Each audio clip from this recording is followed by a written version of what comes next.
Hey guys, welcome to week 5 of M&M grammar lessons. This week it's a solo mission by myself. Reason being is that I will not be in school for a few days because my brother broke his leg on an ATV accident and I'm taking care of him. So we will not have my buddy Mr. Mullen this week, but next week he'll be back. And I know that makes many kids much more excited than just having to listen to my voice. But moving on, ladies and gentlemen, this week's sponsor is the Knee Rover, the economy knee scooter that is not only steerable, but comes with a dual braking system. Now, if you've had reconstructive orthopedic surgery on a leg, tibia, fibia, maybe your knee, you got a big boot on, this is ideal for you to be able to cruise around in comfort and actually make yourself excited with no possibility of crashing into other people due to the dual braking system that the Knee Rover actually has.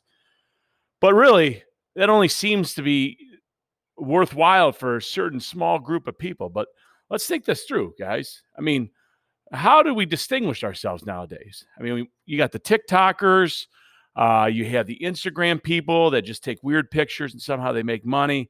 And, we got to find different ways of actually making ourselves a little bit different than other people. So why not the Knee Rover?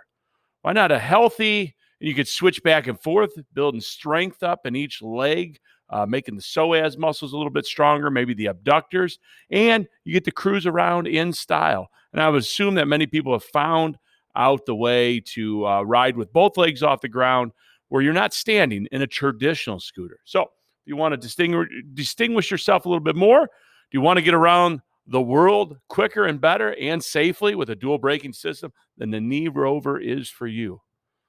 And if that's the case, please visit www.kneerover.com.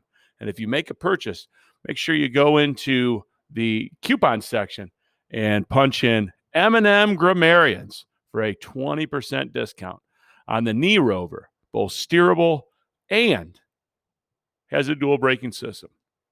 Because let's be honest, you can't trust that one braking system that many of these steerable scooters have. We need the dual. And that's where the Knee Rover comes in. And now, ladies and gentlemen, on to this week's grammar lesson. Hey, so last week we dealt with core-junct shifts and comma fanboys. We're going to stick with comma fanboys, and we're going to begin adding into this. How do we begin deconstructing sentences to find where our sentence is when we have a sentence that not only contains droppable phrases, but also has comma fanboys? It gets a little bit trickier the more we begin adding things into a sentence. So let's just start with sentences first that have no droppable or just droppable phrases, no comma fanboys, right? All right. So when we go in here, what we're going to want to do is let's type in a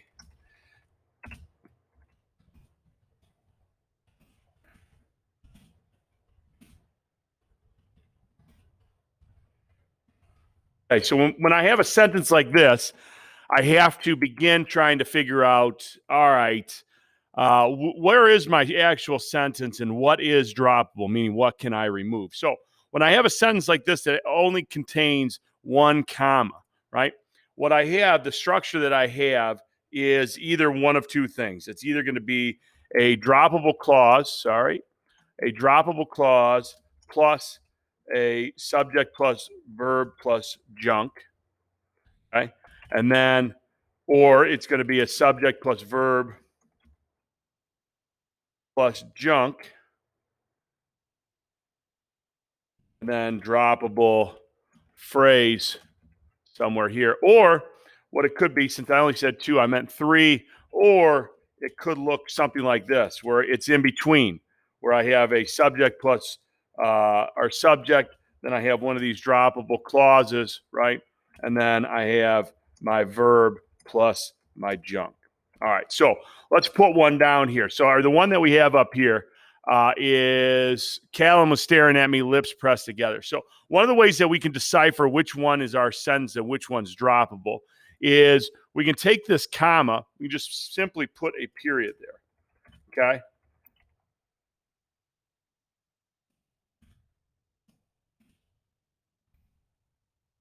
Okay, so and then we read them out loud, right, to be able to decipher this, right? Callum was staring at me. It sounds like a complete sentence, right? It sounds like I have a subject, right? Was staring, verb, and then who was he staring at? At me. And I got my junk, right? So that's going to be a sentence right there. And then lips pressed together.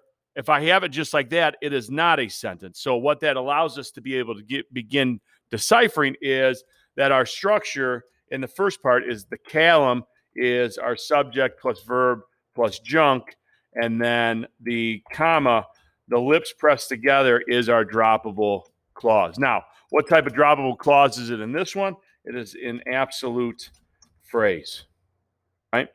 Okay, so it's a droppable clause, the absolute phrase. Now, what does that mean?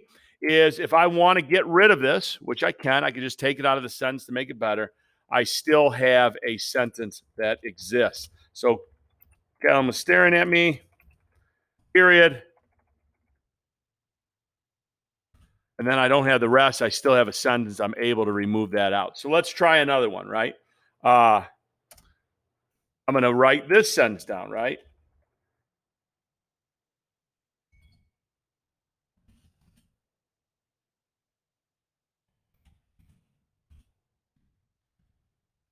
Okay, so now we have another thing where we have the beginning, right? Which this could be a chord junk shift or it could be one of these droppable phrases. But you notice right here we have a comma, so we have to decipher which one is our dependent clause, which one's our independent clause, right? So if I go ignoring him, period, I asked again, and I read him, ignoring him, uh, which would not be a silent subject in there, right? I can't just take out I was ignoring him. I asked the man again. In there, what this is we have a dependent clause right here, plus we have our actual subject, then our verb, plus our junk, right? Right there, meaning that our actual sentence is, let me get rid of this plus, let's put a comma here. Our actual sentence is this one right here. I asked the man again, and I'm able to drop ignoring him. Now, what kind of phrase is ignoring him? It is a participle, right?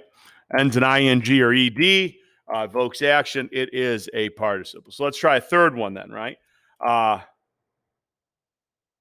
So this is going to be a little bit longer of a sentence.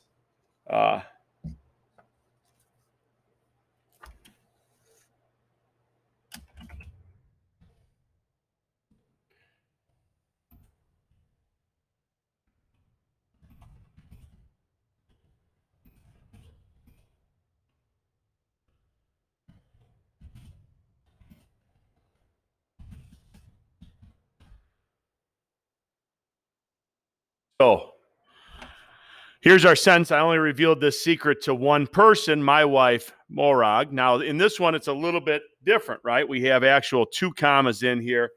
We got to figure out which one is droppable, right? Or what is actually droppable. Now, if we put periods here, this should be a little bit easier to decipher. I only revealed the secret to one person, period, my wife,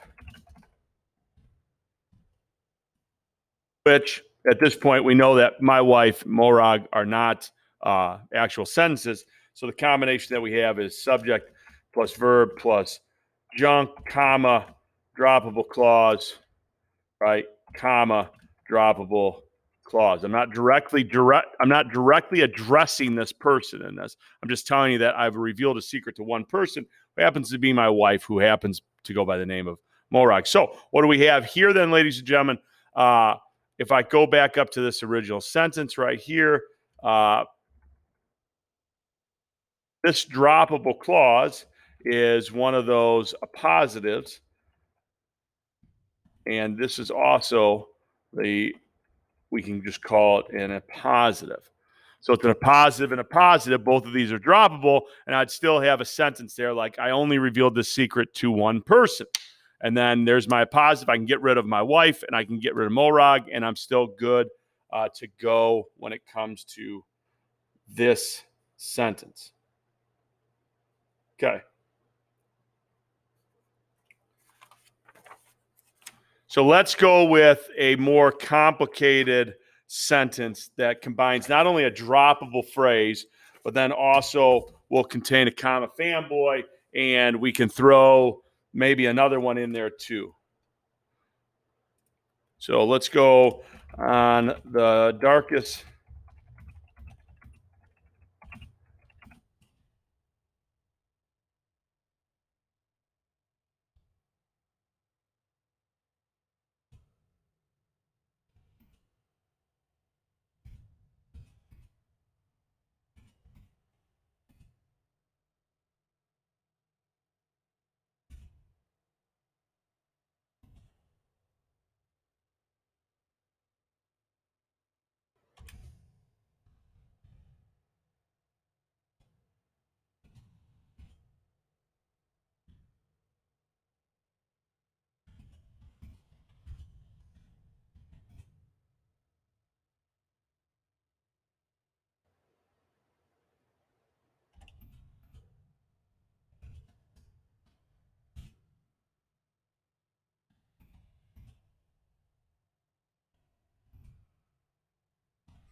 Okay, so now let's look at a much more complicated sentence here, right?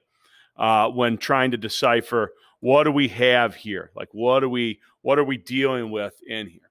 So the very first thing that you might want to do in this is you might want to look at the fact that we use the word and here. Now, so this could be and could be a could equal comma fanboys, or and could equal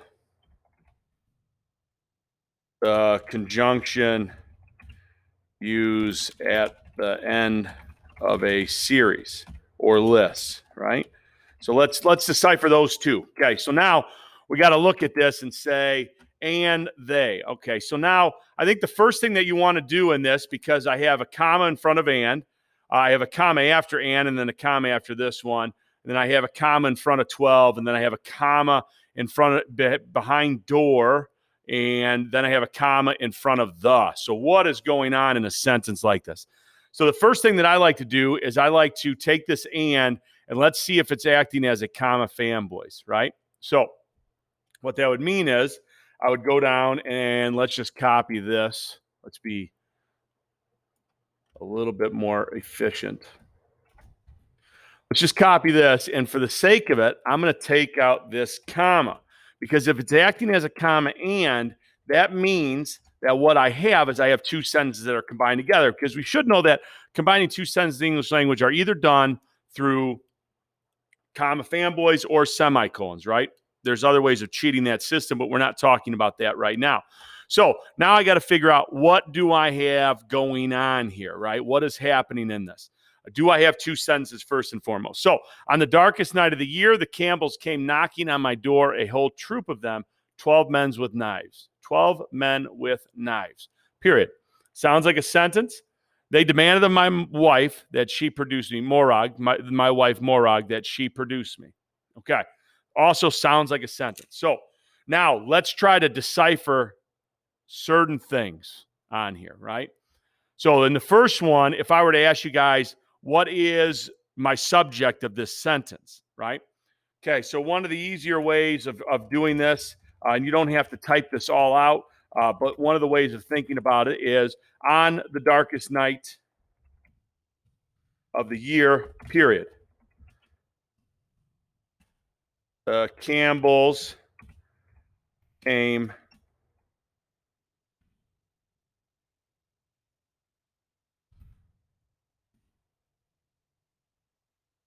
period,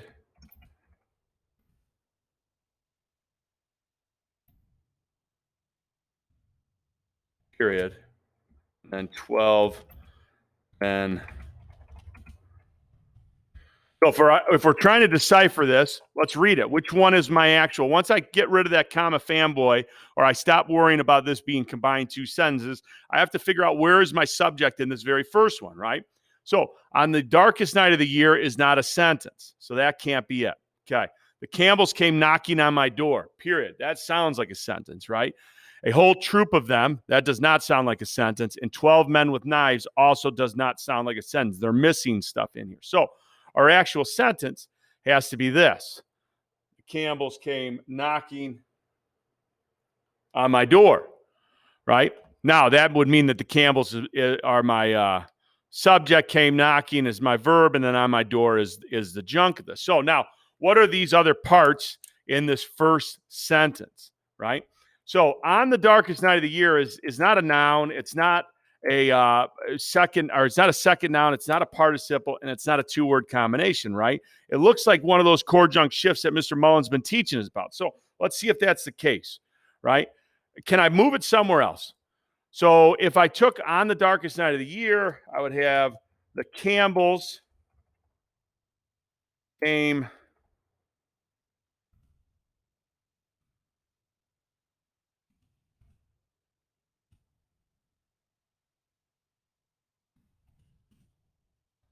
period on the darkest night of the year.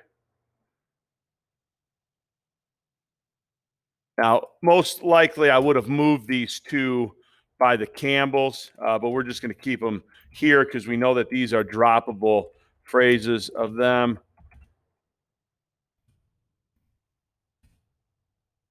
Now, you always have to be careful where these are, but we know that both of these relate back to the word Campbell's. So although it could be distinguished as a dangling modifier, we're pretty good in this sentence. But so that first part's this core junk shift, right? So that first part is a core junk shift. So if I put that down, comma, and then what I have is I have my subject plus verb plus junk in the Campbells. And then I have a comma, and then what I have a whole troop, which is a noun, right? So it's a positive. And then 12 men with knives is modifying troop, which is modifying the Campbells. So I have a second, a positive here, right? And we're going to spell the first positive correctly with only one P. So now let's take the second sentence. This one's a little bit easier because there's less going on in there. So they demanded of my wife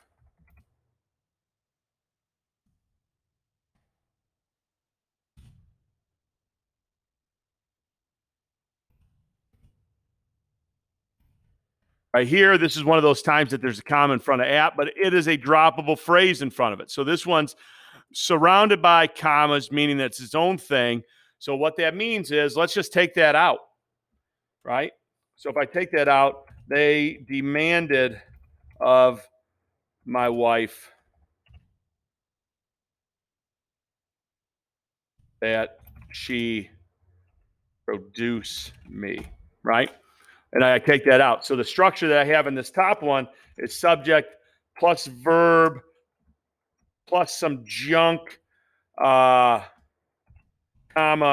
droppable clause, which is in a positive right there, comma, and then the rest of my junk right there, right? If I were to break that up. So let's try to practice this idea of being able to identify. Because one last thing real quick, as we're doing this, if I were to ever ask you, hey, what is the simplest sentence that I could write in this, right? What is the simplest sentence? And I put this down here. What it would be is I would have to, it would read something like,